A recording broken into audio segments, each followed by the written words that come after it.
Europe 1. Le grand direct des médias, Jean-Marc Morandini. Et le fait média du jour, c'est donc cette information que nous vous révélions en exclusivité dès hier après-midi sur le blog jean-marc-morandini.com. M6 se prépare dans le plus grand secret à lancer un remix de l'émission Perdu de vue. Vous savez, c'était dans les années 90. Oui, bien sûr. C'était Jacques Pradel. Alors avec vous, Jérôme Ivanichenko, on va faire le point. Et pour commencer, on revient sur le retour de Perdu de vue à l'antenne 17 ans après sa disparition. Vous êtes à la recherche d'un proche disparu, vous souhaitez retrouver un être cher, un parent qui ne donne plus signe de vie, appelez-nous, nous sommes là pour vous aider. Alors non Jean-Marc, vous n'êtes pas au milieu des années 90, vous n'êtes pas sur TF1 et ce n'est pas Jacques Pradel qui vous parle. Vous êtes bien en 2014 et le concept d'une émission qui part à la recherche de personnes disparues revient sur nos écrans, vous le révéliez hier sur votre blog.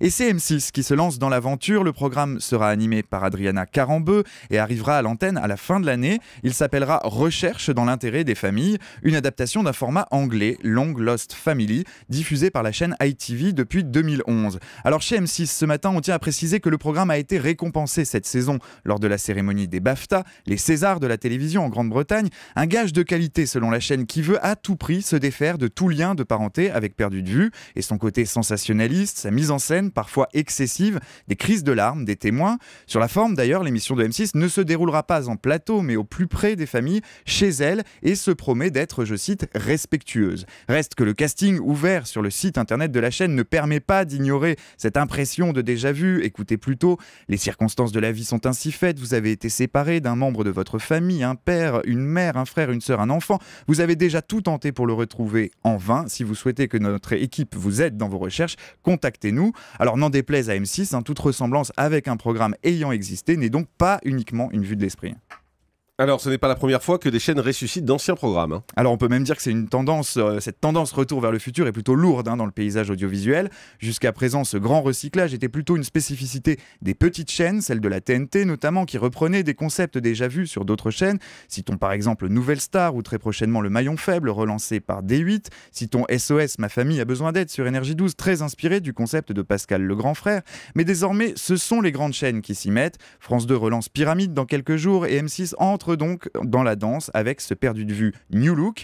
Alors cette carte de la nostalgie peut être rassurante pour le téléspectateur, mais elle présente surtout un avantage non négligeable, un avantage économique. Cela évite aux chaînes de se creuser les méninges trop longtemps et de mobiliser des équipes pour développer des projets totalement innovants. Il est beaucoup moins coûteux de reprendre un concept et de lui faire subir un petit lifting, ou bien d'adapter un format qui a déjà fait ses preuves à l'étranger. En période de crise, c'est loin d'être anodin. Alors on va poser la vraie question, est-ce que tout ceci n'est pas un manque d'imagination de la part des chaînes ? Disons que c'est aussi un moyen de limiter les risques. Effectivement, aujourd'hui, la concurrence est telle que les chaînes ne laissent plus vraiment le temps au temps. Elles n'ont plus la patience d'installer un programme dans une grille. Miser sur un concept qui a déjà fait ses preuves permet de s'affranchir de la phase classique de rodage. En théorie, cela permet d'être efficace plus vite, mais cela laisse très peu de place aux créateurs, aux géo-trouve-tout de la télé. Quelques audacieux tentent de résister en proposant aux chaînes des idées purement nouvelles. Nagui, Jean-Luc Reichmann, Arthur ou Thierry Ardisson, dans un autre genre, font partie de cela. Malgré cela, force est de constater qu'à l'heure du tri sélectif, le recyclage télévisuel a encore de belles années devant lui. Cela présente un risque et cela pose une question. Le risque, le téléspectateur ne va-t-il pas définitivement décrocher devant des concepts qui se ressemblent? La question, a-t-on déjà tout fait à la télévision? Merci beaucoup Jérôme Ivanichenko. Le grand direct des médias, Jean-Marc Morandini.